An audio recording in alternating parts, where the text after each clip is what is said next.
Hello, আসসালামু আলাইকুম। আমি এখন রান্না করব পুঁই শাক। পুঁই শাক দিয়ে মাসকলাই ডাল দিয়ে রান্না করব।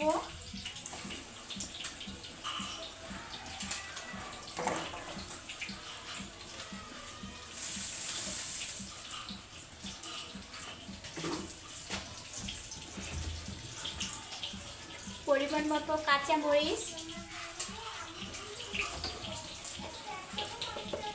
পরিমাণ মতো হলুদের গুঁড়া,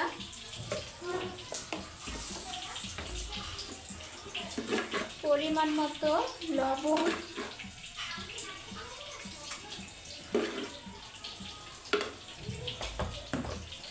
পরিমাণ মতো পানি দিয়ে এটাকে আমি ভালো করে সিদ্ধ করে নেব।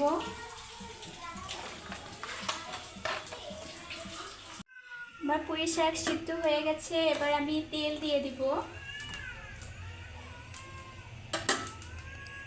আমার মাসকলাইয়ের ডাল দিয়ে পুঁই শাক রান্না কেমন হয়েছে আপনারা সবাই কমেন্ট করে বলবেন।